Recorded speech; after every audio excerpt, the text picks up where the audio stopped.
Di mata orang lain, ini hanyalah sekotak susu. Tapi di matanya inilah kunci untuk kabur. Ia mengupasnya, mengeluarkan bagian film tipis, dan mengeluarkan film tipis ini lalu dibersihkan. Saat akan keluar, diam-diam menempelkannya di kunci rahasia sel.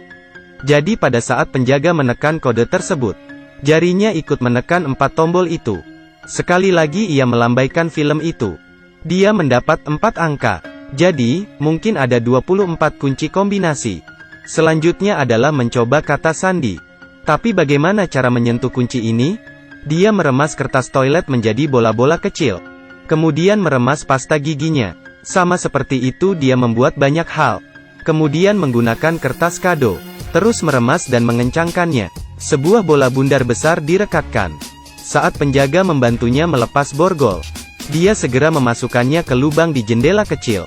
Begitupun jika sipir mengunci jendela kecil itu, masih mungkin untuk dibuka.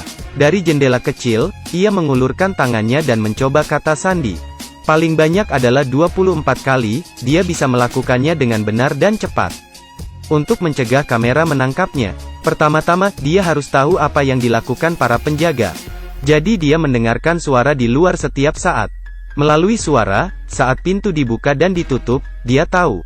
Para penjaga setiap hari setelah membawanya ke sel, akan keluar untuk mengobrol dan merokok bersama. Jadi ada waktu 1 menit setiap hari. Tidak ada kamera pengawas. Ini adalah celah yang dia cari. Tetapi ketika dia keluar dari penjara dan apa yang harus dilakukan selanjutnya? Jangan meremehkan Ray Breslin. Dia tahu itu untuk melarikan diri dari penjara dengan sukses. Akan ada 3 faktor. Struktur denah penjara, dan di luar harus ada yang membantunya. Dia sudah tahu aturannya.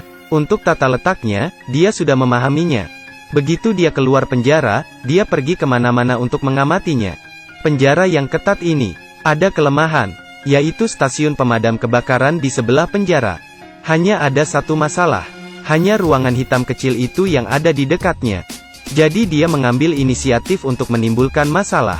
Memukul orang jahat sampai terluka. Para narapidana dipenjarakan di sebuah ruangan hitam kecil. Itu sebabnya ketika dia mencoba kodenya, dia meninggalkan ruangan hitam itu. Menemukan ventilasi ke stasiun pemadam kebakaran. Dia memanjatnya. Ketika para penjaga melalaikan tugasnya, dia naik dari sisi ini ke atas pipa ventilasi. Mendatangi stasiun pemadam kebakaran. Dengan cepat mengganti bajunya dengan baju pemadam kebakaran yang tidak terpakai di sini. Sekarang harus ada faktor ketiga. Cadangan. Ia sudah membuat janji dengan rekan satu tim dari luar. Pada titik ini sebuah mobil kecil akan meledak. Ada kebakaran, maka truk pemadam kebakaran akan diberangkatkan. Dia segera bersembunyi di bawah mobil pemadam kebakaran. Ia pergi dengan mobil ke tempat kebakaran terjadi. Muncul dari bawah mobil. Ketika setiap orang sibuk, tidak ada yang memperhatikannya. Masuk ke mobil rekan satu timnya. Ia berhasil kabur. Benar. Dia bukan seorang kriminal, tapi seorang ahli melarikan diri dari penjara. Dipekerjakan oleh Biro Penjara Federal untuk menguji secara nasional tingkat keamanan setiap penjara. Metode pengujiannya adalah menggunakan identitas palsunya untuk masuk penjara, kemudian mengandalkan dirinya sendiri untuk keluar. Dalam 7 tahun dia memeriksa keamanan di 15 penjara. Tidak ada tempat yang bisa menahannya. Sampai suatu hari, orang dari Chia mendatanginya. Ia mengatakan ada penjara yang sangat misterius, terutama menahan penjahat yang tidak ingin diterima oleh negara manapun. Chia ingin memeriksa apakah penjara ini aman atau tidak. Tetapi mereka tidak tahu di mana penjara ini. Ini adalah misi yang berbahaya. Ray Breslin setuju dengan mereka. Segera tanggal penangkapan tiba. Sebelum berangkat, takut terjadi sesuatu, bawahan juga memberi alat pelacak GPS di lengannya. Baru saja melangkah keluar, Ray Breslin segera ditangkap. Tapi dia tidak menyangka, orang-orang ini menggunakan kekerasan dengan cara yang tidak biasa. Pertama menggunakan pistol untuk menjatuhkannya. Setelah itu semuanya sepertinya sudah direncanakan. Langsung menggunakan pisau untuk mengeluarkan GPS. Kemudian obat penenang dimasukkan ke lehernya. Membuatnya tidak sadarkan diri. Menunggu sampai dia sadar kembali. Dia bertemu dengan seorang kepala penjaga dengan setelan jas dan sepatu kulit. Ray Breslin merasa tidak tahan. Dia berkata bahwa itu terlalu kejam, dia tidak bisa melakukannya. Kemudian memberi isyarat bahwa Sari meminta sipir untuk membebaskannya. Tanpa diduga sipir tidak menyadarinya sedikit pun. Masih menahannya. Ternyata kepala polisi itu bersama satu orang. Ingin merencanakan dan menyakiti Ray Breslin. Ingin menahan Ray Breslin di sini. Terkunci seumur hidup. Ini adalah penjara paling ketat di dunia. Sel setiap orang terbuat dari kaca temper. Narapidana yang ke toilet juga bisa melihat dengan jelas. Tidak perlu menyebutkan tindakan kecil apapun. Sel itu dibangun di udara. Metode penggalian tradisional sama sekali tidak bisa dilakukan. Di ruangan tertutup 100%. Tidak ada yang bisa menyentuh sinar matahari. Jumlah penjaga penjara beberapa kali lebih banyak dari jumlah narapidana. Semuanya bersenjata lengkap. Topeng itu mencegah mereka berbicara dengan penjahat. Ini untuk menghindari tindakan komunikasi pribadi. Penjara ini memiliki ratusan ribu kamera. Ada juga kamera berbentuk lingkaran. Bergerak kapan saja. Dapat melihat siapapun yang diinginkannya.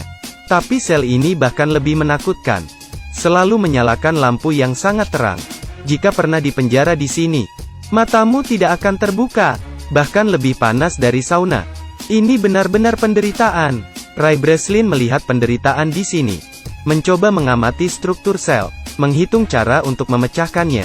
Menunggu dia memikirkannya. Dia kelelahan dengan hipoglikemia karena kehilangan darah dan dehidrasi. Tapi dia masih menemukan celah yang dia inginkan. Tidak salah, itu adalah paku keling di lantai. Dia punya rencana. Pembobolan penjara tidak bisa tanpa asisten. Aturan lama, pertama adalah mencari teman baru. Tidak perlu menunggu Ray Breslin tersenyum. Ada seseorang yang datang untuk berteman dengannya lebih dulu. Rekan satu timnya adalah tangan yang berotot. Namanya adalah Emil. Dia sepertinya telah melihat keberanian Ray Breslin dengan jelas. Begitu dia tiba, dia bertanya apakah dia membutuhkan bantuan. Ray bilang dia ingin sepotong logam. Emil mengatakan ini tidak mungkin. Ray berkata jika kamu tidak memberiku, aku tidak akan berteman denganmu. Jadi Emil tidak punya pilihan selain masuk ke ruang interogasi. Dengan panik mengejek sipir di sana. Kepala penjara marah. Meminta penjaga menghukumnya dengan siksaan air. Mereka mengambil selang untuk menuangkan air ke mulut Emil. 10 detik kemudian, dia hampir tenggelam. Tapi sekarang dia mendapatkan apa yang dimiliki ruang interogasi. Mengambil tutup lubang. Setelah selesai, dia menyerahkan tutup itu kepada Ray. Ray menganggapnya sangat hebat. Jadi dia bercerita tentang identitasnya sebagai kepala penjara. Dan juga menceritakan pengamatannya, pemahamannya. Ternyata dia tahu, konstruksi di dalam sel sebagian besar lurus ke atas. Bisa dikatakan, sangat mungkin ada tanah. Selanjutnya, suara air terdengar di bawah sel. Dia berspekulasi bahwa ada pipa air di sana. Ini pastinya adalah jalan keluar. Kemudian mereka harus kembali ke sel. Setelah perencanaan, segera mulailah ia mengambil tindakan. Emil bertanggung jawab untuk memulai perang. Ray mencengkeram sepotong roti di tangannya. Dengan sangat cepat petugas datang. Mereka semua dibawa ke sel dengan cahaya terang. Baru saja masuk, Ray segera membuka tutup yang diberikan Emil padanya. Pantulan cahaya yang kuat, bersinar di paku keling. Tunggu sebentar, mengapa hal ini sangat bercahaya? Ternyata dia pernah memolesnya dengan pasta gigi sebelumnya. 10 detik kemudian, 100 derajat Celcius menyebabkan tiang mengembang sebesar 0,03 cm3. Segera muncul, Ray dengan cepat menariknya keluar. Kemudian melakukan hal yang sama dengan 3 kancing lainnya. Selesai. Dia memasukkan roti ke dalam mulutnya. Pada saat yang sama mengisyaratkan perhatian Emil. Emil mulai berteriak. Seperti yang diharapkan, kepala penjara segera menoleh padanya. Ray segera berdiri, menempelkan roti kunyah ke kamera. Memblokir pandangan. Lalu dia membuka lantai itu. Turun ke bawah. Dia turun ke ruang di bawahnya. Kemudian memanjat pipa air. Menunggu dia naik ke puncak. Membuka penutupnya. Keluar. Dia sangat terkejut dan tercengang. Ini tidak di bawah tanah seperti yang dia duga. Tapi itu adalah samudera yang tak terbatas. Dia berada di dek kapal tanker raksasa. Selain itu, ada penjaga di mana-mana. Kabur ke laut? Tidak mungkin kabur. Dia hanya bisa kembali. Padahal mereka sudah tahu lokasinya. Tapi dia pada dasarnya tidak bisa memikirkan cara untuk melarikan diri. Terkurung di tengah laut. Sangat sulit untuk terbang. Ini adalah sebuah pikiran yang dangkal. Kepala penjara menemukan paku keling. Menemukan upaya melarikan diri oleh Ray Breslin. Memulai penyiksaan untuk mengasingkannya. Dia baru saja pergi tidur. Para penjaga segera mengetuk jendela dan mencegahnya tidur. Menunggu sampai dia sangat lelah sampai dia pingsan. Para penjaga datang untuk memukulinya lagi. Memukulnya sampai dia sadar kembali. Alhasil, setiap hari Ray Breslin selalu dalam keadaan koma. Setelah sedikit nafas, dia pingsan. Tidak lama setelah itu, ia perlu pergi ke dokter. Setelah pemeriksaan, dokter mendecakkan lidahnya. Tapi meski begitu, Ray Breslin masih tidak mudah dikalahkan. Menunggu sampai mereka berhenti menyiksa, dia terus memikirkan cara. Setiap hari dia makan nasi. Di atas meja makan, dia selalu diam-diam menciptakan alat untuk melarikan diri dari penjara. 2 lensa kaca, pulpen, selembar kertas karton keras, dicolokkan kembali ke tabung kaca. Benda-benda yang baru dibuat ini disebut kaca heksagonal, khusus digunakan untuk pengukuran arah. Kemudian mereka membawa seorang rekan baru. Dia berpura-pura berurusan dengan kepala sipir. Sebagai imbalan untuk naik ke dek. Tiba di atas dek, segera gunakan kaca heksagonal Ray untuk menentukan arah. Ketika Ray Breslin mendapatkan nomornya, ia langsung melihat bahwa kapal itu berada di daerah yang tidak berangin. Dia mengamati bahwa tutup saluran berlawanan arah jarum jam. Jadi mereka ada di belahan bumi utara. Berdasarkan penilaian iklim sedang yang lembab, kemungkinan besar ini adalah pantai Maroko di Afrika. Langkah selanjutnya adalah menemukan seseorang untuk membantunya menyebarkan berita. Ray langsung teringat pada dokter yang wajahnya selalu menunjukkan ekspresi tidak senang. Jadi dia menyuruh Emil untuk menikamnya. Kemudian pergi ke dokter untuk menjahit lukanya. Berpura-pura sakit sesekali. Mendatangi dokter untuk muntah. Tentunya ini membuat dokter akan merasa sangat tertekan. Mengungkap identitas aslinya kepada dokter. Memintanya untuk memeriksanya sedikit. Tak lama kemudian, hati nurani sang dokter pun terganggu. Membuat keputusan untuk membantunya melarikan diri dari penjara. Dia memperkenalkan perpustakaan mereka kepadanya. Menyerahkannya ke bawahan Emil. Semuanya diatur dengan baik. Akhirnya waktu untuk melarikan diri telah tiba. Saat larut malam, kepala penjara melihat Ray Breslin menabrak dinding. Dia menguping sinyal yang sedang diketik Ray. Mengartikan kode itu, akan ada kerusuhan di area C besok pagi. Kepala penjara memutuskan untuk mengirim 3 tim pasukan untuk menyerang area C. Tapi ini hanya jebakan Ray. Dia ingin semua penjaga lari ke area C. Dengan demikian, hanya 2 tim yang tersisa di tempatnya. Kerusuhan yang sebenarnya dimulai. Rekan tim memulai kekacauan.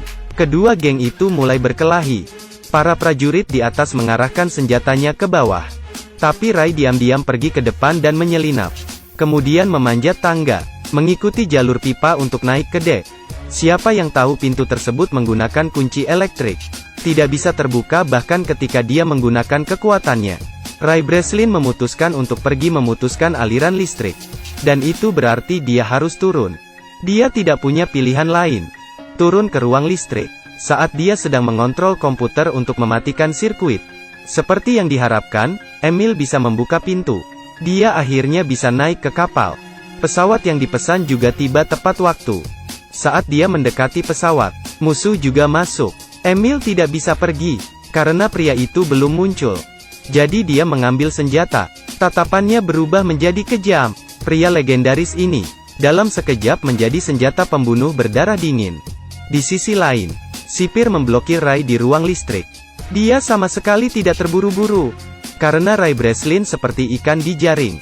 Tapi yang aneh adalah, dia tidak bisa menemukan Ray dimanapun. Saat ini, bawahan telah memulihkan arus listrik. Dia tiba-tiba mendengar, tangki air mulai menyiram air secara otomatis.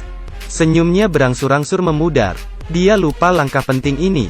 Ray Breslin memang ada di tangki air. Tangki air baru saja dibilas. Dia segera hanyut ke dasar laut. Ray muncul ke permukaan. Emil melihatnya di saat yang tepat. Turun dan menjemput dia. Sipir juga telah mencapai dek. Ray Breslin ditemukan berdiri di atas tangga. Langsung mengarahkan pistol ke arahnya. Hidup mati dalam sekejap. Melihat Emil melempar pistol, Ray Breslin menggenggam erat. Dengan segera menembak. Tangki minyak di bawahnya. Kepala penjara menunduk dan melihat. Kata "kurang ajar" belum diucapkan. Secara bertahap lenyap di lautan api. Beberapa waktu kemudian, mereka pergi ke pantai di Afrika. Seseorang datang menemui Emil. Gadis ini adalah orang yang sama, yang menyuruh Ray sebelumnya. Ternyata dia adalah putri Emil. Alasan mengeluarkan uang untuk mengundangnya datang karena dia ingin membantu ayahnya melarikan diri dari penjara. Itu sebabnya ketika dia baru saja masuk sel, Emil mendatanginya untuk bekerja sama. Semua sudah direncanakan. Ray Breslin tersenyum lembut seolah tidak ada apa-apa. Hal yang sangat menyebalkan yang benar-benar ingin dia temukan adalah pria yang bekerja sama merencanakannya hal jahat ini. Beberapa hari kemudian, orang yang jahat ini bangun, menemukan dirinya terkunci dalam sebuah wadah. Dan kontainer ini duduk di atas kapal kargo raksasa, menunggu kapal berlabuh. Dia pasti sangat terkejut. Akhirnya Ray Breslin berhasil kabur. Setelah menonton legenda kabur dari penjara bersama bintang berotot, akhirnya saya merasa tidak bisa berbicara banyak. Memang, pengetahuan adalah kekuatan.